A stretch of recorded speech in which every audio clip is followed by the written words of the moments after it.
The conference room smelled like stale coffee and furniture polish. I stood at the front, watching the door, counting heads. 12 people. None of them mine. My boss, Patricia, shook my hand with both of hers. Congratulations, Dean. 20 years of service, and you've earned this. Director of Operations. Well deserved. I smiled, nodded, said the right things. The small crowd clapped politely. Someone from HR took a photo. Patricia presented me with a plaque and a commemorative pen that probably cost $8. I kept glancing at the door. 20 years. I'd told them all about this ceremony 3 weeks ago. Sent a calendar invite, reminded them twice. My wife Mallory, my son Evan and his fiancée Tessa, my daughter Brooke and her husband Grant, even my brother Logan, who never missed a chance to show up and make noise. Empty chairs lined the back row. I'd reserved 6 seats. Patricia gave a short speech about dedication and leadership. I half listened. My phone sat silent in my pocket. No texts, no apologies, no running late messages. When it ended, I shook more hands, smiled more smiles. Walked out of the building alone, carrying the plaque under my arm like an unwanted pizza box. The parking lot stretched out under a gray November sky. Cold wind cut through my suit jacket. I'd parked in the far corner, away from the visitor spots, because I thought I'd be walking out with my family. Thought we'd go to dinner. Thought this day would matter. I unlocked the car and set the plaque on the passenger seat. Sat behind the wheel, stared at the steering wheel. Then my phone buzzed. Not a call, a text from Mallory. We need to talk now. Not sorry we missed it. Not congratulations. Not even where are you. Just that. I read it 3 times. The words didn't change. I started the car and pulled out of the lot, driving on autopilot. My hands knew the route home. My brain was somewhere else, trying to decode the message. Mallory didn't text like that. She called, or she waited until I got home. She didn't send cryptic emergency texts unless something was genuinely wrong. I was 10 minutes from the house when I opened Instagram on a red light. There it was. Logan's account, posted 40 minutes ago. A photo of my brother with his arm around Evan, both of them holding beer bottles, grinning like idiots. The caption, "Family first. Thanks for coming out, everyone. Best birthday ever."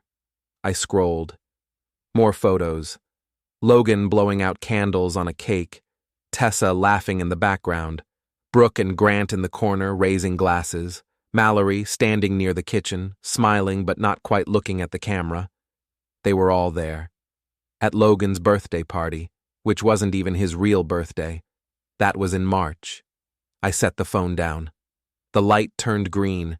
Someone honked behind me. I drove.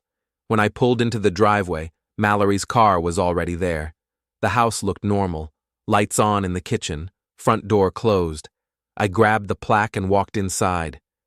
Mallory was sitting at the kitchen table, her laptop open, papers spread out in front of her. She looked up when I came in. Her face was calm. Too calm.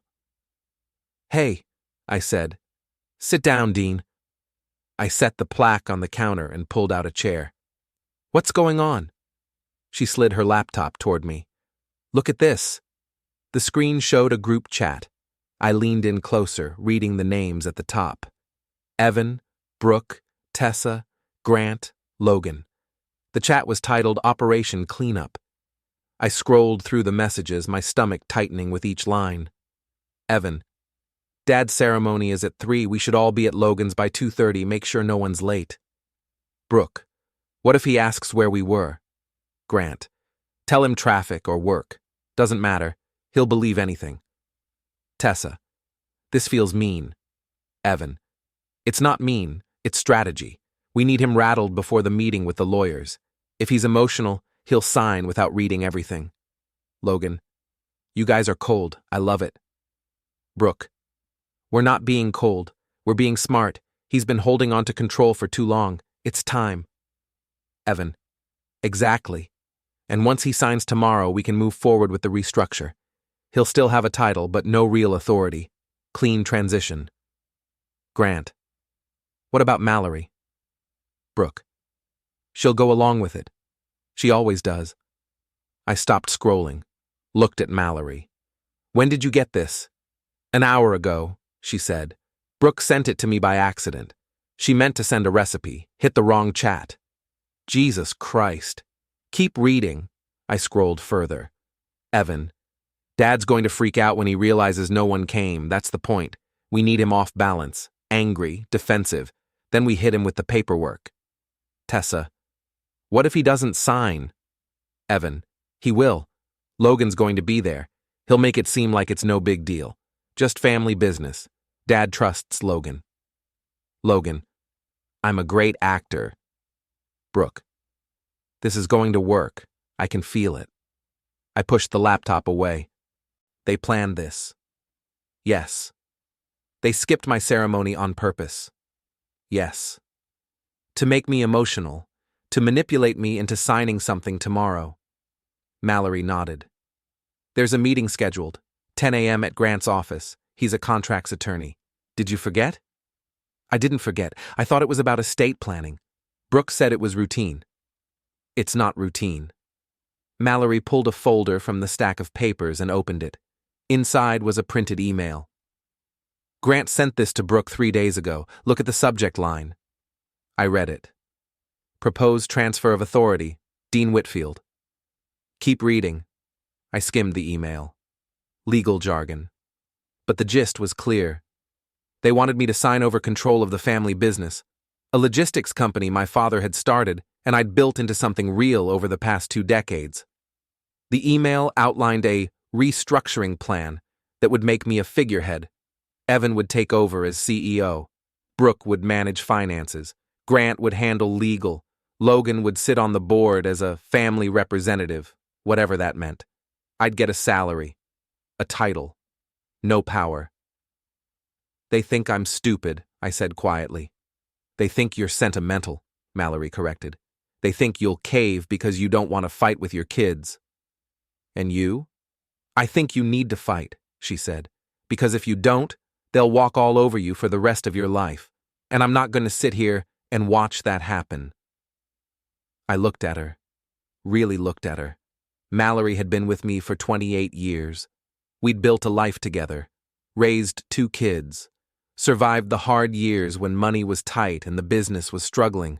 She wasn't naive, she wasn't weak, and she definitely wasn't someone who always went along with it. What do you want me to do? I asked. I want you to win, she said, but I need to know you're willing to do what it takes. Meaning? Meaning this isn't going to be nice. If you fight back, it's going to get ugly. They're your kids. They're going to hate you. They already hate me, I said. They just hid it better than I thought. Mallory reached across the table and took my hand. Then let's burn it down. I almost laughed. Almost. But the look on her face stopped me. She was serious. What's the plan? I asked. First, she said, we figure out what they actually want. It's not just the business. There's something else. Like what? I don't know yet. But people don't plan something this elaborate just for a company. There's a trigger, something they're afraid of. I thought about it. The trust. Mallory's eyes sharpened. What trust? My father's trust. It matures next month. The terms state that control of the company transfers to me outright. No conditions, no board oversight, just me. And if you're not in control of the company, then the trust defaults to the next generation, split evenly between Evan and Brooke. There it is, Mallory said. They don't just want you out. They want you out before the trust matures, because if you're still in charge when it does, they lose their leverage. So they're trying to force me out now. Exactly. I sat back in my chair, processing. How much time do we have? The trust matures on December 15th. That's 33 days. And the meeting with Grant is tomorrow. Right. So tonight we plan. Tomorrow we play along, and then we start hitting back. I looked at the group chat on the laptop screen, at the messages from my kids, plotting against me like I was some kind of obstacle instead of their father. At Logan's smug face in the photos from his fake birthday party. Something cold settled in my chest. Not anger, not yet. Just clarity. They're going to regret this, I said. Mallory squeezed my hand. Good. We stayed up until midnight, going through every piece of paper in the house, every contract, every agreement, every clause in my father's trust. Mallory made notes. I made coffee. We worked in silence, the kind of focused quiet that comes when two people are on the same side of a fight they didn't start, but sure as hell plan to finish. At some point, my phone buzzed. A text from Evan. Hey, Dad. Sorry we missed your thing today. Traffic was brutal. See you tomorrow at 10. Don't forget. I showed it to Mallory. She read it and snorted. Traffic. Incredible. I didn't reply. At 12:30, we finally stopped. Mallory closed her laptop and rubbed her eyes. We have enough to start. Start what? Pulling strings. They think you're a pushover. Let's use that. How? She smiled. It wasn't a nice smile. Tomorrow, you're going to that meeting. You're going to sit down with Grant. You're going to listen to his pitch, and you're going to sign exactly nothing. And then? Then we make them think they're winning. I frowned. Why would we do that? Because overconfident people make mistakes, and we need them to make a big one. I looked at her, at the woman I'd married almost 3 decades ago. The woman who'd supported me through every hard decision I'd ever made. The woman who, apparently, had a ruthless streak I'd never fully appreciated. I love you, I said. I know, she replied. Now go to bed. We have a long day tomorrow. I went upstairs, lay in bed, stared at the ceiling. Sleep didn't come easy. But when it did, I dreamed of fire. While you're here, hit the hype button. Don't forget to subscribe and support this channel with a like. And tell us below, have you ever faced something like this?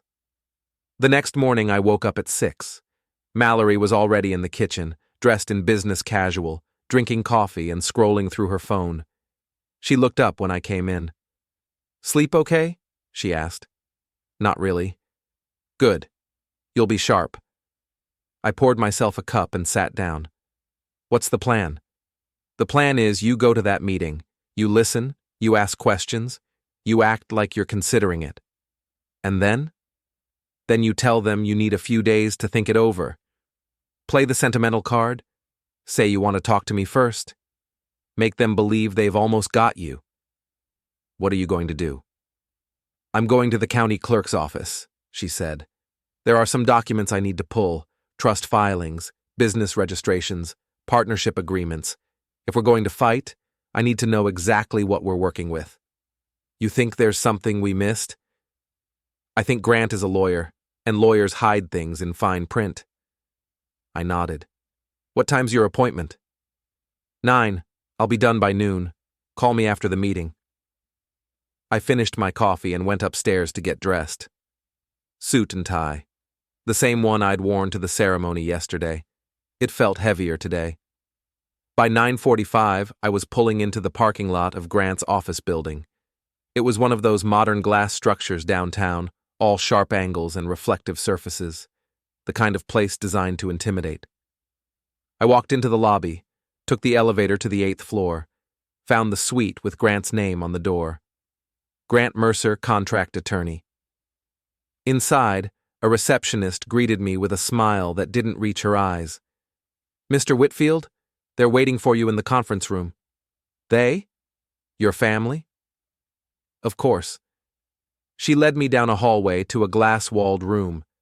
Inside, Evan sat at the head of the table, looking like he already owned the place. Brooke was next to him, typing on her phone. Grant stood by the window, reviewing a document. Logan lounged in a chair near the door, eating a muffin. Tessa wasn't there. Interesting. Dad? Evan stood up, grinning. You made it. Come on in. I stepped inside. The door closed behind me with a soft click. Where's Tessa? I asked. She had a work thing, Evan said smoothly. She sends her best. Liar. I sat down across from Brooke. She glanced up from her phone, gave me a tight smile, then went back to typing. Grant turned from the window. "Dean, good to see you. Thanks for coming in." "You said it was important." "It is." He walked over and set a thick folder in front of me. "We've been working on something for a while now, a restructuring plan for the company. It's designed to position us for growth while also securing your legacy." I opened the folder. Inside were contracts. Lots of them. Transfer of authority, amended partnership agreement, revised trust distribution, new bylaws. The pages blurred together. "This is a lot," I said. "It's comprehensive," Grant agreed. "But the core is simple. You transition into an advisory role. Evan takes over as CEO. Brooke manages the financial side. You still get paid. You still have a voice, but the day-to-day operations shift to the next generation." "Why now?" "Because the business is at a crossroads," Evan said, leaning forward. "We have opportunities we can't capitalize on with the current structure.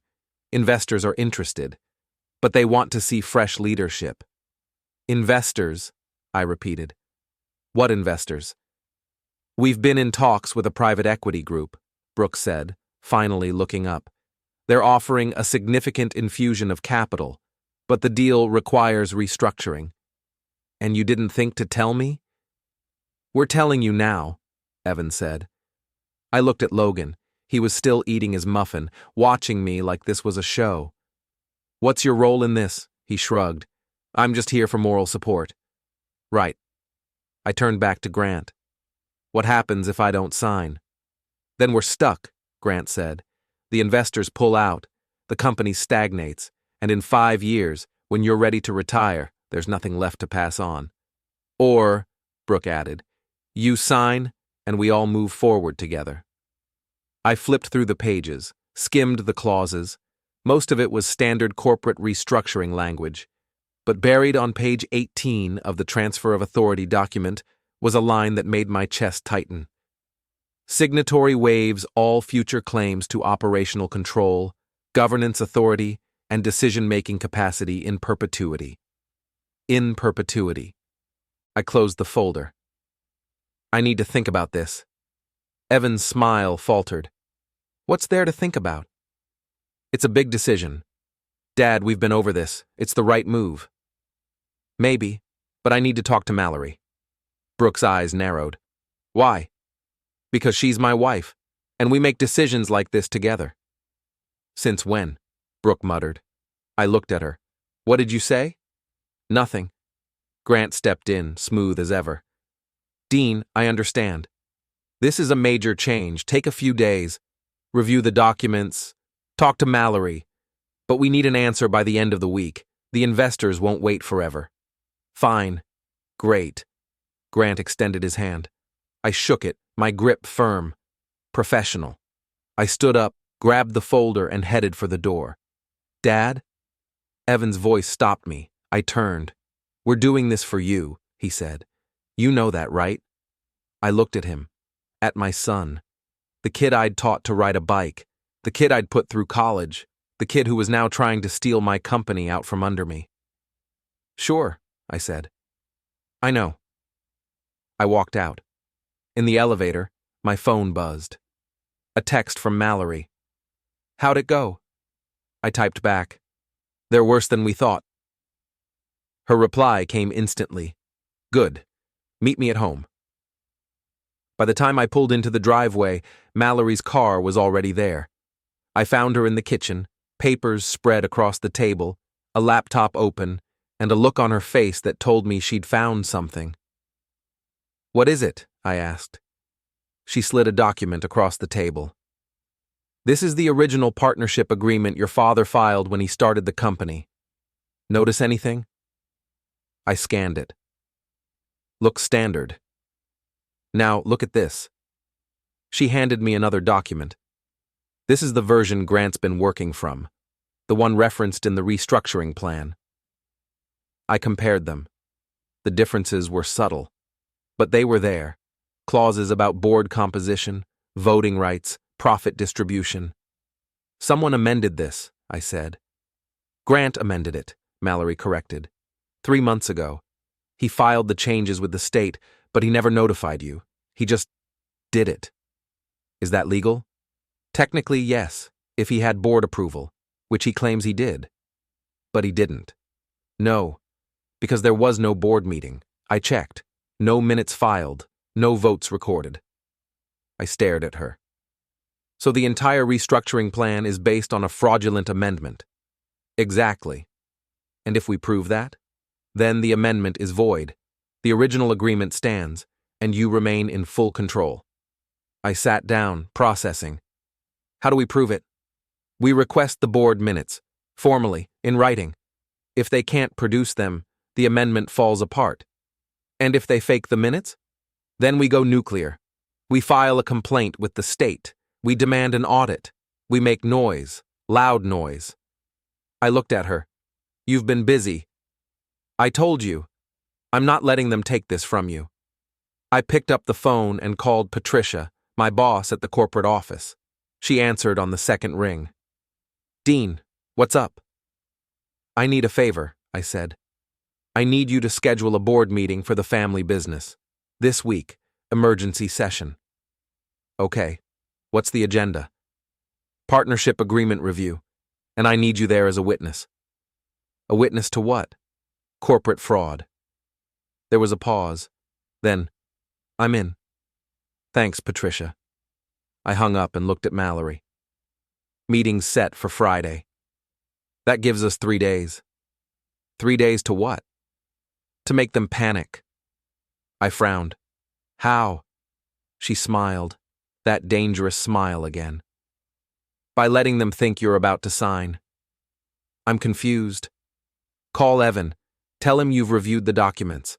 Tell him you're ready to move forward. Schedule a signing ceremony. Make it official, public. Invite people. And then? Then we pull the rug out at the last second. In front of everyone. Maximum humiliation. I stared at her. You're scary. I'm effective. I called Evan. He answered on the first ring, breathless. Dad? I've reviewed the documents, I said. I'm ready to sign. Silence. Then, seriously. Seriously. Let's set it up for Friday. Make it official. Friday? That's fast. You said the investors won't wait. Let's not make them wait. Okay. Yeah, okay.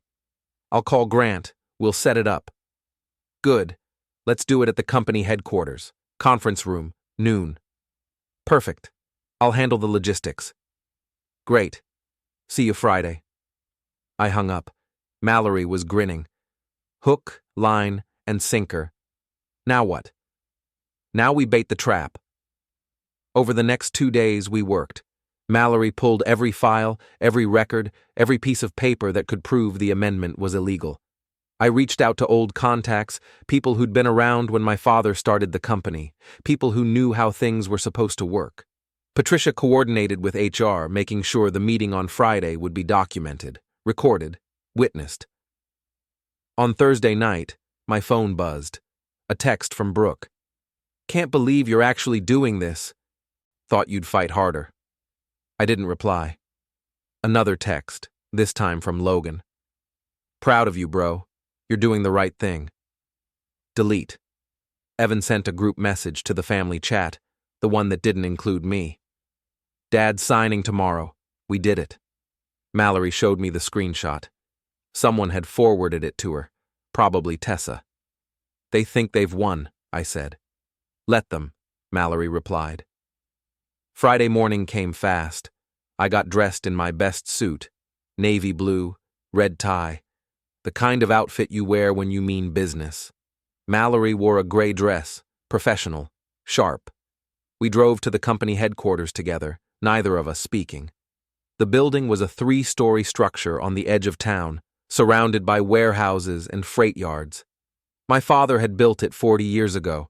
I'd expanded it, modernized it, turned it into something real, and my kids wanted to take it. We parked and walked inside. The conference room was on the second floor, a large space with windows overlooking the loading docks. Evan was already there, shaking hands with Grant. Brooke stood near the table, reviewing documents. Logan sat in a corner, scrolling through his phone. Patricia arrived a few minutes later, carrying a briefcase and a recorder. She nodded at me. I nodded back. "All right," Grant said, clapping his hands together. "Let's get started. Dean, if you'll take a seat here." He gestured to the head of the table. I sat down. Mallory stood behind me, one hand on my shoulder. Grant opened the folder and pulled out the contracts. "This is straightforward.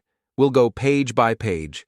You'll initial here, here, and here, sign at the bottom, and we're done." "Before we start," I said, "I have a question." Evan frowned. "What kind of question?" "About the partnership agreement, the amended version. When was it approved?" Grant hesitated. "It was approved at a board meeting, 3 months ago." "Which meeting?" The August meeting." "Interesting, because I don't remember an August meeting." Brooke's eyes darted to Grant. "Dad, we went over this." "Humor me," I said. "Show me the minutes." Grant's jaw tightened. "The minutes are on file." "Great. Let's see them." "They're not here." "Then go get them." "Dean, go get them." Grant looked at Evan. Evan looked at Brooke. Brooke looked at the floor. Patricia cleared her throat. "For the record, if there are no minutes, there was no meeting. And if there was no meeting, the amendment is invalid." "That's not," Grant started. "That's exactly how it works," Patricia said calmly. "I've been on this board for 15 years. I know the bylaws." I stood up. "So here's what's going to happen. You're going to leave, all of you, and you're going to stop pretending you have any claim to this company." Evan shot to his feet. "You can't do this." "I just did." "Dad, listen." "No. You listen. You plan to humiliate me, to manipulate me, to steal from me, and you thought I wouldn't notice." Brooke's face went red. "We were trying to help you." "You were trying to help yourselves." Logan stood up, hands raised. "Okay, everyone calm down. Let's talk about this." "Sit down, Logan," I said. "You're not even part of this. You're just here because they needed a distraction." His face fell. For the first time, he looked genuinely hurt. "Good." Grant stepped forward, his voice low. "Dean, if you walk away from this deal, you're making a mistake. The investors—" "There are no investors," I said. "I checked. There's no private equity group. No deal. You made it up." Grant went pale. "I also checked the account logs," I continued. "The business accounts. The ones Brooke's been managing. Funny thing, there have been some unusual transfers over the past 6 months. Small amounts, but consistent, all going to a shell company registered under Grant's name." Brooke's eyes went wide. "That's not embezzlement," Patricia said flatly. "That's a felony." The room went silent. Evan's voice cracked. "Dad, please, let's just get out," I said. No one moved. "Get out." They left, one by one. Evan first, his face red. Brooke next, tears streaming. Grant grabbed his briefcase and hurried out without a word. Logan lingered by the door, looking back at me like he wanted to say something. But he didn't. He just left. The door closed. I sat down, suddenly exhausted. Mallory squeezed my shoulder. "You did it." "That was the easy part," I said. "What's the hard part?" "Making sure they never try this again." Patricia packed up her recorder. "I'll file a report with the state board, and I'll make sure HR flags Brooke's access to the accounts. As of now, she's suspended pending investigation." "Thank you." She nodded and left. Mallory sat down next to me. "How do you feel?" "Empty." "That'll pass." "Will it?" She didn't answer. My phone buzzed, a text from an unknown number. I opened it. "You just made a big mistake. E." I showed it to Mallory. She read it and sighed. "They're not done." "Neither are we," I said. Saturday morning, Mallory and I drove to Catherine's office. She met us in the conference room, coffee in hand, looking concerned. "Tell me everything," she said. We did. The fire, the threats, the car, the note. Catherine took notes, her expression darkening. This is criminal harassment, possibly stalking. You need to file for a restraining order. Against Evan and Brooke? I asked. And Logan, if he's involved. I don't think Logan's involved in this. Maybe not. But it doesn't hurt to include him. What will a restraining order do? It'll legally prohibit them from contacting you or coming within a certain distance of you or your property. If they violate it, they can be arrested. Will it stop them? Catherine hesitated. Honestly? Probably not. If they're this far gone, a piece of paper isn't going to change their behavior. But it's a start, and it creates a legal record. Fine. Let's do it. We spent the next hour drafting the petition. By noon, it was filed with the court. A hearing was scheduled for the following Wednesday. What happens at the hearing? I asked. You present evidence. They get a chance to respond. The judge decides whether to grant the order. And if they don't show up? Then the order is granted by default. What are the chances they show up? Catherine smiled grimly. If Evan's as angry as you say, he'll show up. He'll want to have his say. That afternoon, Mallory and I went home. The house felt different now, smaller, less safe. I hate this, I said, standing in the kitchen. I know. I feel like a prisoner in my own home. We're going to fix this. How? By winning. By ending this once and for all. You keep saying that, but I don't see how. She turned to me. The gala. I frowned. What gala? The company's annual charity event. It's next Saturday, December 22nd. You're supposed to attend. I'm not going to a gala, not with all this going on. You have to. Why? Because it's the perfect stage, public, high profile, lots of witnesses. If Evan or Brooke tries anything, they'll be caught on camera, and if they don't show up, you look strong, unshaken. I stared at her. You want me to use the gala as bait. I want you to take control of the narrative. Right now, they're controlling it. They're the ones making moves, making threats, making you react. It's time to flip the script. I thought about it. What if they do something at the gala? Then we'll be ready. We'll have security, cameras, witnesses, and you'll be surrounded by people who support you. You make it sound simple. It's not simple, but it's necessary. I nodded slowly. All right, let's do it. Over the next few days, I coordinated with Patricia and the event organizers. Extra security was hired. Cameras were installed. The guest list was reviewed. Evan, Brooke, and Logan were not on it, but we knew that wouldn't stop them if they wanted to crash. Meanwhile, the restraining order hearing was scheduled for Wednesday. Mallory and I prepared, gathering every piece of evidence we had. Photos of the fire damage, the threatening texts, the note on the door, the police reports. On Wednesday morning, we drove to the courthouse. Catherine met us outside. Ready? She asked. As ready as I'll ever be. Inside, the courtroom was small, just a few rows of benches, a judge's bench, and a clerk's desk. We sat at the petitioner's table. Across from us, the respondent's table was empty. At 9:55, the door opened. Evan walked in, alone. No lawyer, no Brooke. Just Evan, wearing jeans and a wrinkled shirt, looking like he hadn't slept in days. He sat down at the respondent's table, glaring at me. The judge entered at 10 a.m., Judge Paulson, a no-nonsense woman in her 50s. She sat down and reviewed the file. Mr. Whitfield, you're petitioning for a restraining order against your son, Evan Whitfield. Is that correct? Yes, Your Honor. And you're alleging harassment, threats, and arson? Yes. She turned to Evan. Mr. Whitfield, you're representing yourself? Yes, Evan said flatly. All right, let's hear from the petitioner. Catherine stood and walked me through the evidence, the fire, the texts, the car, the note, each item meticulously documented. When she finished, the judge turned to Evan. Do you have anything to say? Evan stood up. Yeah, I have a lot to say. Go ahead. He's lying. He set the fire himself. He sent himself those texts. He's doing all of this to make me look bad because he destroyed my life. The judge frowned. Do you have any evidence to support that? I don't need evidence. I know him. He's vindictive. He's manipulative. He's been manipulating me my whole life.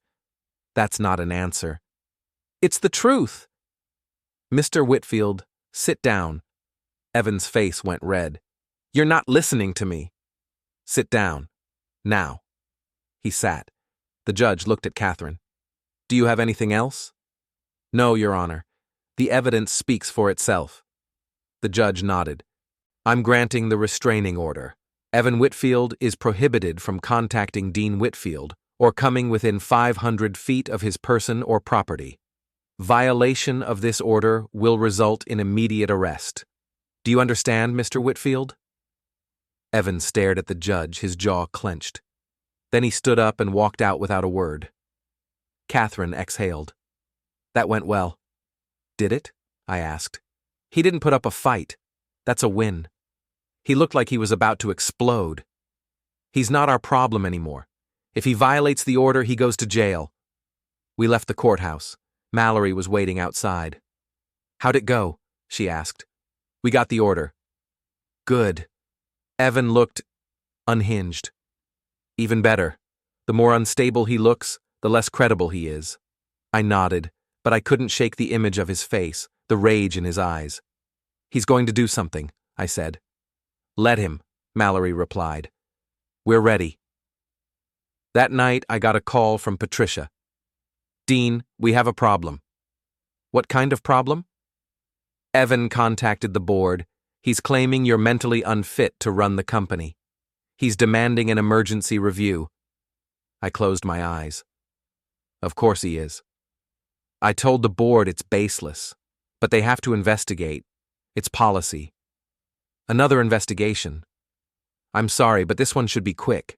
We'll schedule a review for next week. You'll be cleared, and then it's over. Is it ever going to be over? Patricia was quiet for a moment. Yes, eventually. Hang in there. I hung up and told Mallory.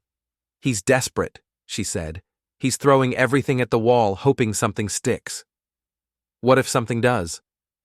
It won't. You're not mentally unfit. You're not unstable. You're a man defending himself. That's not a crime. Feels like it is. She took my hand. 4 more days until the gala. Let's just get through it, and then we can breathe. I nodded, but I didn't believe her. The next 3 days were tense. I went to work, fielded questions from colleagues, avoided the press. Mallory handled logistics for the gala, coordinating with security, finalizing seating arrangements. By Saturday morning, December 22nd, I was exhausted. But I got dressed, put on my tuxedo, straightened my tie in the mirror. Mallory came up behind me, adjusting my collar.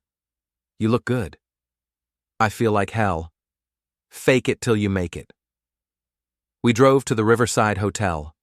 The ballroom was already filling with guests. Champagne flowed, music played, people laughed and chatted, oblivious to the chaos in my life. Patricia found me near the entrance. Security's in place. We have 4 guards at the doors, 2 roaming the floor. If Evan or Brooke show up, they'll be escorted out immediately. Good. How are you holding up? I'm fine. You're a terrible liar. I smiled. Thanks. Dinner started at 7. I sat at a table near the stage with Mallory, Patricia, and a few senior executives. The meal was standard gala fare. I barely touched it. At 8:30, the program began. The MC took the stage, welcomed everyone, gave the usual speeches. Then she introduced me. And now I'd like to invite Dean Whitfield, Director of Operations, to say a few words. I stood up, walked to the stage. The room went quiet. I took the podium and looked out at the crowd. 500 faces, some friendly, some curious, some uncomfortable. And in the back, near the door, I saw him. Evan. He was standing in the shadows, arms crossed, staring at me. My heart skipped a beat. I glanced at the security guard near the door. He hadn't noticed. I cleared my throat and began. Good evening. Thank you all for being here. This event means a great deal to me and to this company. We've had a challenging year, but we've also had successes, growth, progress, and tonight I want to celebrate that. As I spoke, I kept my eyes on Evan. He didn't move, just watched. I also want to acknowledge the difficulties, the struggles, the conflicts, because growth isn't easy. It requires hard choices, and sometimes those choices hurt. Evan started walking toward the stage. Slowly, the security guard finally noticed and moved to intercept. But I believe in this company. I believe in what we've built, and I believe that despite everything, we'll come out stronger. Evan reached the guard. They exchanged words. Evan pushed past him. People started to notice. Whispers spread through the crowd. Evan reached the foot of the stage. "You're a liar," he shouted. The room went silent. "Evan, you need to leave," I said calmly. "No, you need to tell the truth. Tell them what you did." "I didn't do anything." "You destroyed my life." "You destroyed your own life." He lunged toward the stage. 2 guards grabbed him, pulling him back. He fought, struggling, shouting, "Let me go! Let me talk to him!"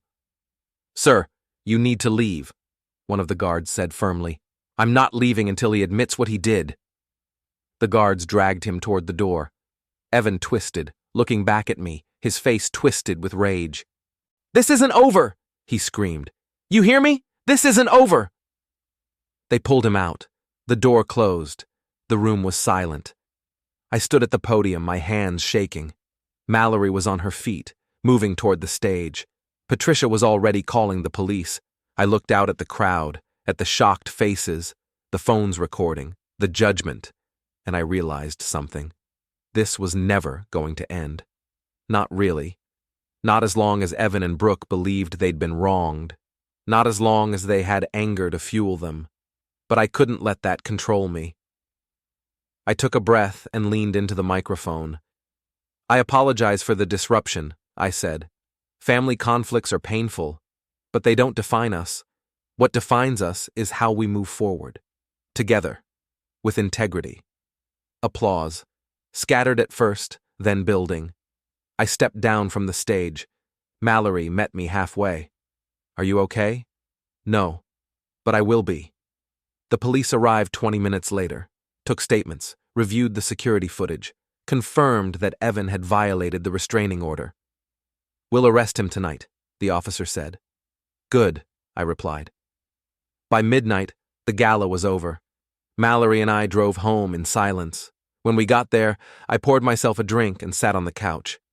Mallory sat next to me. "It's done." "Is it?" "Evan's going to jail. Brooke's facing charges. Grant's under investigation. Logan's staying out of it." "Yes, it's done." I looked at her. "I don't feel victorious." "You're not supposed to. This wasn't about winning. It was about surviving." "And did we?" "Yes, we did." I took a sip of my drink. "What now?" "Now we rebuild. We move forward. We let the past go." "Can we?" "We have to." I nodded. Outside, the wind picked up, rattling the windows. And for the first time in months, I felt something close to peace. Sunday morning, I woke up to the news that Evan had been arrested. Booked for violating the restraining order, held overnight, arraignment scheduled for Monday. I didn't feel satisfaction, just exhaustion. Mallory made coffee. We sat at the kitchen table, neither of us speaking. "It's really over, isn't it?" I said finally. "Yes." "I keep waiting for the next thing, the next crisis. There isn't one. They're done." I wanted to believe her. That afternoon, Tessa called. "Dean, I heard what happened at the gala. Are you okay?" "I'm fine. I'm so sorry. I know Evan's my ex, but I feel responsible, like I should have seen this coming." "You're not responsible. He made his choices." "I know. But still. How are you doing?" "Better. The annulment's finalized. I'm moving on, starting over." "Good for you. And thank you. For everything. For helping me see the truth. You would have figured it out eventually." "Maybe. But you made it easier." After we hung up, Mallory looked at me. "She's a good person. Yeah. She deserves better than Evan. She does. Mallory set down her coffee. What about you? What about me? Do you deserve better? I looked at her. I don't know. Well, I do. And you do. Monday morning, I went to the office. The mood was subdued. People knew what had happened at the gala. News had spread fast. Patricia met me in the hallway. How are you holding up? I've been better.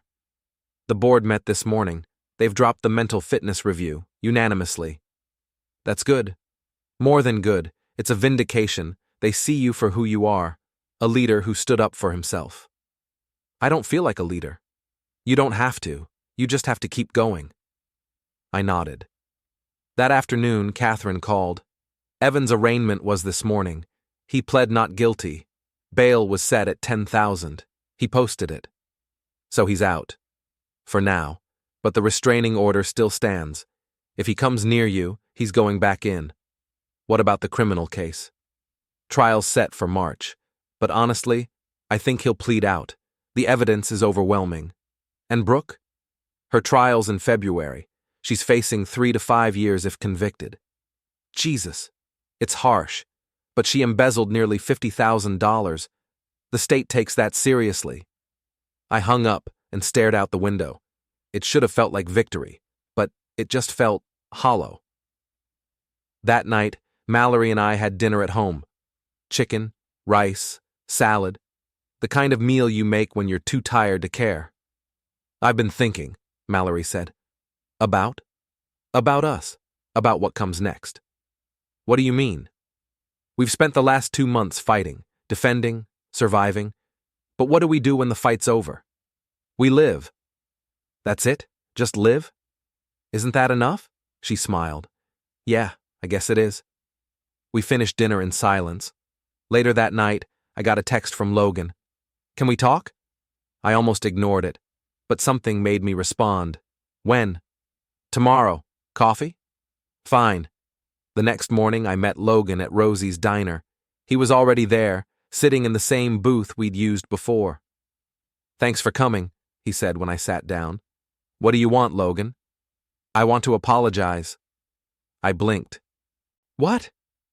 I was wrong about everything. I shouldn't have gone along with Evan and Brooke. I shouldn't have hosted that party. I shouldn't have any of it. Why are you telling me this now? Because I saw what happened at the gala, and I realized how far things had gone. Evan's not okay, Dean. He hasn't been for a while. I know. And I enabled it. I thought I was helping. But I wasn't. I was making it worse. I stared at him. What do you want from me? Nothing. I just wanted you to know I'm sorry, and that I'm done. I'm not picking sides anymore. I'm just done. I nodded. Okay. That's it? Just okay? What do you want me to say, Logan? That I forgive you? That we're good? We're not. But I appreciate the apology. He looked down at his coffee. Fair enough. I stood up. Take care of yourself, Logan. You too. I walked out. When I got home, Mallory was on the phone. She hung up when she saw me. Who was that? I asked. Catherine. She has an update on Brooke's case. And? Brooke's lawyer reached out. They want to negotiate a plea deal. What kind of deal? Reduced charges, probation instead of prison, in exchange for full restitution and a public apology. What do you think? I think it's up to you. If you want to push for prison, Catherine says the case is strong enough. But if you want to move on, this is a way to do it. I sat down. What do you think I should do? I think you should do whatever lets you sleep at night. I thought about it.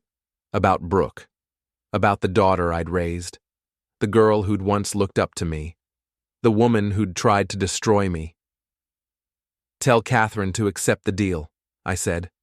Are you sure? No, but I'm tired, and I want this to be over. Mallory nodded. I'll let her know. Over the next 2 weeks, things moved quickly. Brooke accepted the plea deal. Restitution was arranged. A public apology was issued, brief, formal, but enough. Evan's trial date was set for March, but his lawyer was already talking about a plea. By New Year's Eve, the dust had settled. Mallory and I spent the night at home, watching the ball drop on TV, drinking champagne. "What do you want for the new year?" she asked. "Peace." "That's it?" "That's everything." She smiled. "Me too." We clinked glasses. At midnight, the fireworks went off outside. We stood on the back deck, watching the sky light up, the cold air biting at our faces. "We made it," Mallory said. "Yeah, we did. Are you happy?" I thought about it. "I don't know, but I'm here, and that's enough." She took my hand. "It's more than enough." We went back inside, and for the first time in a long time, I slept.